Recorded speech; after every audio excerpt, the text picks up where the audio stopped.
Assalamualaikum warahmatullahi wabarakatuh. Anak-anakku sekalian, selamat berjumpa kembali dengan Bu Siti Farida.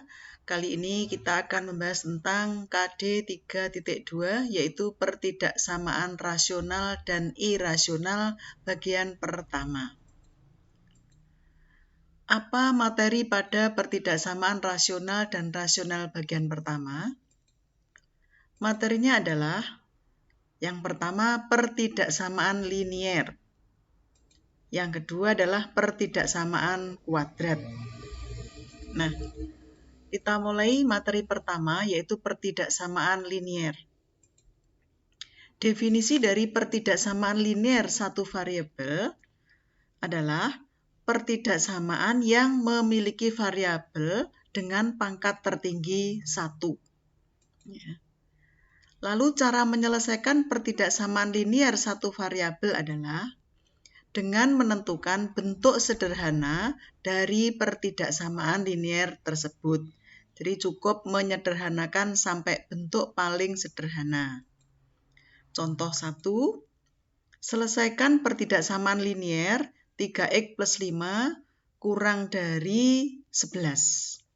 Nah, ini di sini kita sederhanakan supaya x saja, maksudnya begitu.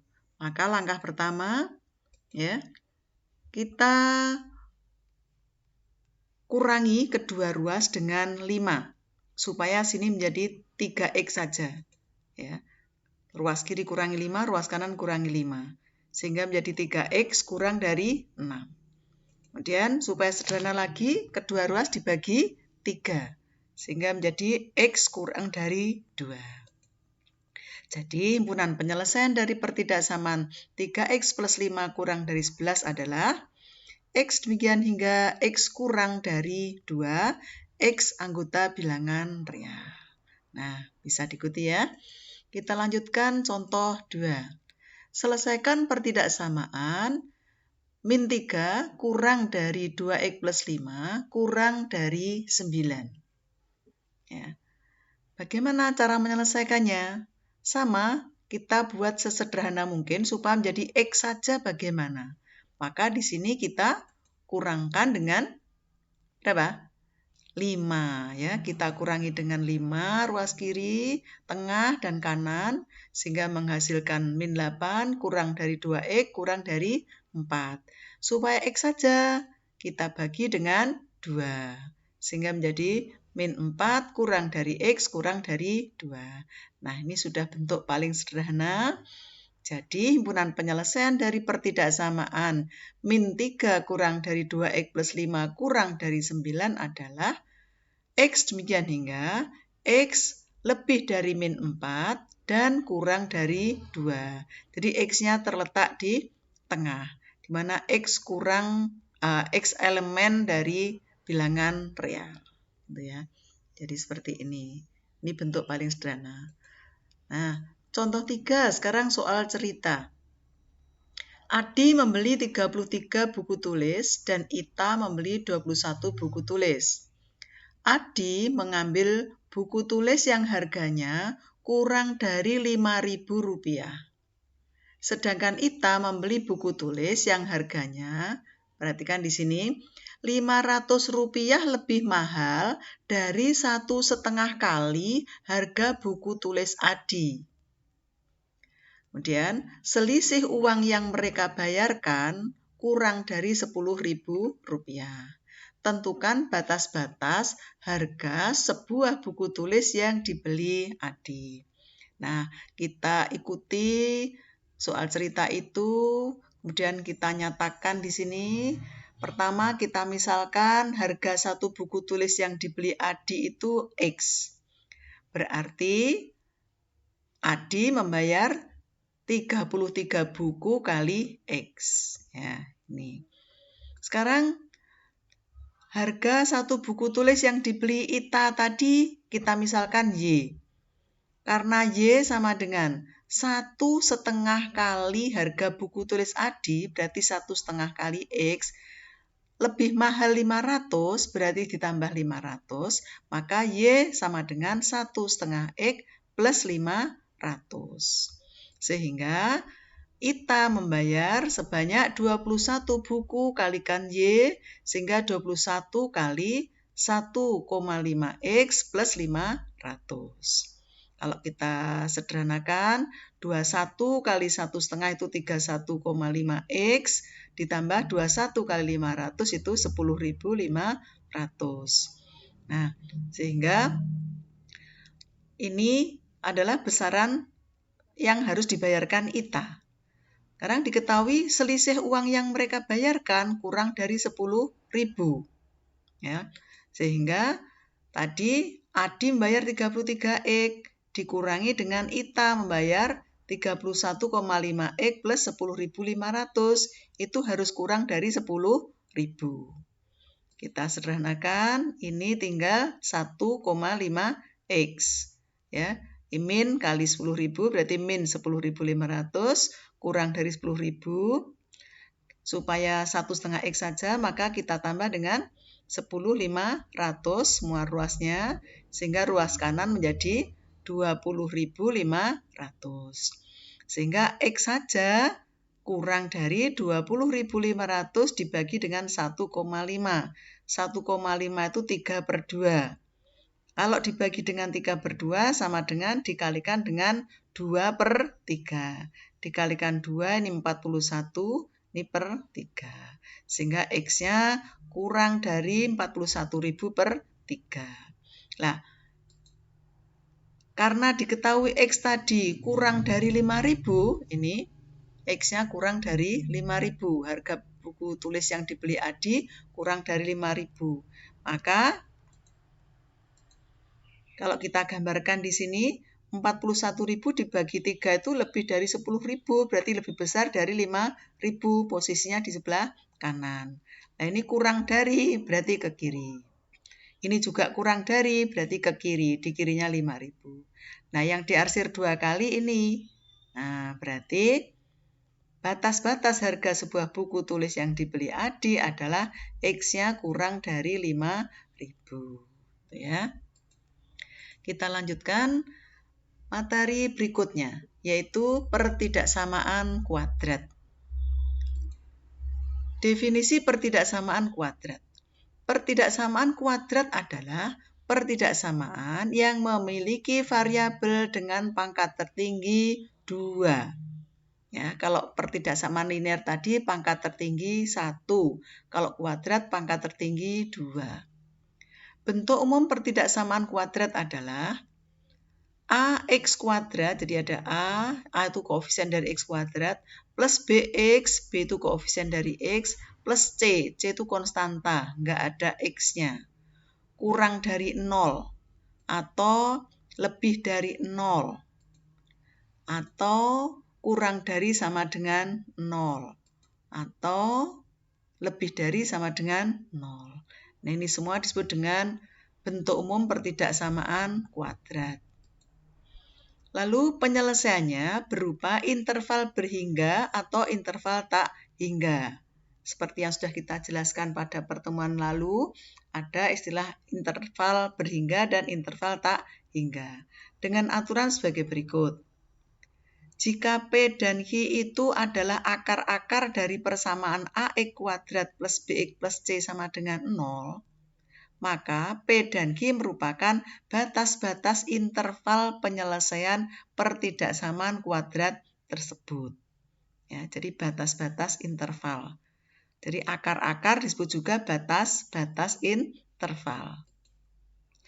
Kemudian jika D itu dirumuskan dengan B kuadrat min 4AC, dari ini tadi B kuadrat min 4AC merupakan diskriminannya, maka penyelesaian pertidaksamaan kuadrat dapat dijelaskan sebagai berikut.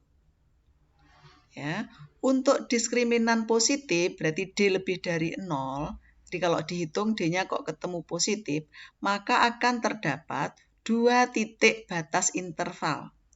Jadi ada X1, ada X2, atau ada P, ada Q. Sehingga penyelesaian pertidaksamaan kuadrat dapat dibantu dengan sketsa grafik fungsi kuadrat berikut. Yang pertama, jadi kalau D-nya ketemu positif, ada 2 titik yaitu P dan Q. A-nya positif, berarti terbuka ke atas.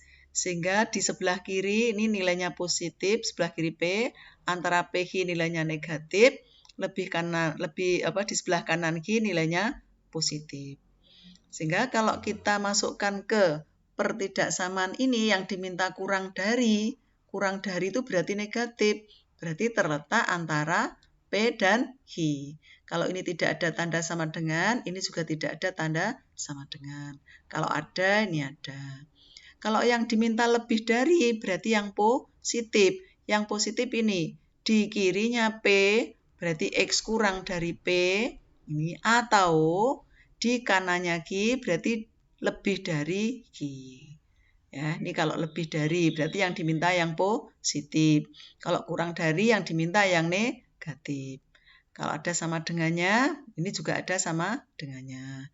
Saya ulangi ya. Jadi kalau D-nya lebih dari 0, ada 2 nilai, yaitu PQ. A lebih dari 0, berarti terbuka ke atas. Kalau yang diminta yang kurang dari, berarti yang negatif. Negatif di mana? Di tengah. Berarti nulisnya juga di tengah. Kalau yang diminta lebih dari, maka yang positif. Positif di mana? Di kiri dan kanannya. Berarti ini kurang dari P atau lebih dari P. Nah, kalau ini A-nya kurang dari 0, berarti terbuka ke bawah. Jadi ini yang negatif, ini positif, ini negatif. Kalau yang diminta yang kurang dari, berarti yang negatif. Negatif terletak di sebelah kiri dan kanan, maka nulisnya seperti ini. X kurang dari P atau X lebih dari Q. Kalau yang diminta yang lebih dari, berarti yang positif. Positif terletak di tengah untuk gambar ini. Sehingga nulisnya juga di tengah. P, X-nya antara P dan Q. Bisa diikuti ya. Ya. Jadi kalau ini A-nya lebih dari 0 terbuka ke atas, gambarnya menjadi seperti ini. Ini A-nya kurang dari 0, gambarnya terbuka ke bawah. Ya. Seperti ini. Sehingga ini negatif, positif, negatif. Lalu untuk diskriminannya 0 bagaimana? Maka akan terdapat satu titik batas interval. Ya, misalkan P. Jadi ada 2 titik, P sama dengan Q, maka ditulis P saja.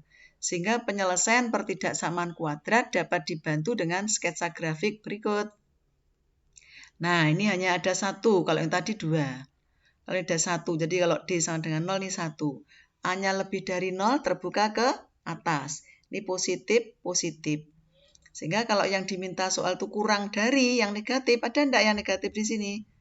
Tidak ada, berarti tidak ada nilai X yang memenuhi. Kalau yang lebih dari 0, ini semua memenuhi, kecuali P. Ya, kecuali P kalau enggak ada sama dengannya. Tapi kalau ada sama dengannya, ini semua bilangan real memenuhi. Gitu. Ini lagi, masih D sama dengan 0, berarti 1 titik. Di sini ada 1 nilai. Nah, kemudian A kurang dari 0, berarti terbuka ke bawah. Sehingga kalau ditanya yang kurang dari, yang negatif, ini ada semua. Kecuali P, karena tidak ada tanda sama dengan. Kalau ada sama dengan, berarti ya semua bilangan real. Kalau yang diminta yang lebih dari, yang positif ada enggak? Enggak ada. Nah, berarti tidak ada nilai X yang memenuhi. Ya. Kalau ini lebih dari sama dengan, nah hanya ada 1, yaitu X sama dengan P. Ini. Nah, untuk diskriminannya negatif sekarang. Maka tidak terdapat titik batas interval. Sehingga penyelesaian pertidaksamaan kuadrat dapat dibantu dengan sketsa grafik seperti ini. D kurang dari 0 tidak memotong sumbu X. Ya, tidak ada titik di sini.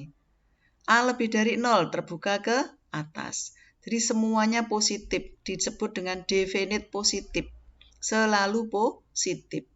Lalu kalau yang ditanya yang kurang dari 0, jelas tidak ada nilai X yang memenuhi. Kalau ditanya yang lebih dari 0, semua memenuhi. Lebih dari sama dengan 0, juga semua memenuhi. Karena semua di atas sumbu X, tidak menyinggung sumbu X. Ini juga gitu. Kalau D kurang dari 0, tidak ada titik potong terhadap sumbu X. A kurang dari 0 berarti negatif terbuka ke bawah.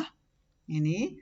Sehingga kalau ditanya kurang dari, nah maka jawabnya semua memenuhi. Kalau ditanya lebih dari, tidak ada yang memenuhi. Ya. Hal ini semua bisa kita gunakan nanti untuk menyelesaikan pertidaksamaan kuadrat. Ya. Nah, sekarang langkah-langkah cara menyelesaikan pertidaksamaan kuadrat. 1.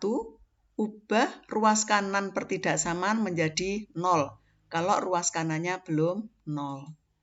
Kedua, ubah tanda pertidaksamaan menjadi tanda sama dengan untuk menentukan pembuat 0. Yang ketiga, tentukan batas-batas intervalnya, yaitu akar-akarnya.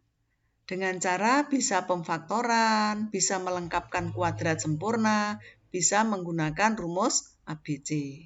Ya. Yang keempat, gambarkan akar-akar yang sudah kita temukan tadi dalam garis bilangan. Ingat, yang kecil di kiri, yang besar di kanan. Sehingga terbentuk 3 daerah. Yang kelima, tentukan tanda plus dan minnya dengan melihat A-nya. A itu yaitu koefisien dari X kuadrat. Jika A-nya nanti negatif, maka tandanya negatif dulu pada daerah paling kiri. Tadi kan ada 3 daerah, toh? Ya. Paling kiri negatif, kalau ini negatif berarti negatif dulu. Lalu positif pada yang tengah, lalu negatif lagi pada daerah yang kanan. Atau sebaliknya, kalau ketemu positif dulu, kalau ketemu positif berarti ya positif dulu, negatif terus positif. Yang keenam, tentukan daerah yang memenuhi dengan melihat tanda pertidaksamaan di soal. Jika tandanya Fx lebih dari 0, maka yang diminta yang lebih dari 0 berarti yang positif. Ya. Jika Fx kurang dari 0, maka yang memenuhi adalah yang negatif. Gitu. Atau dengan menggunakan sketsa grafik yang barusan kita bahas di atas.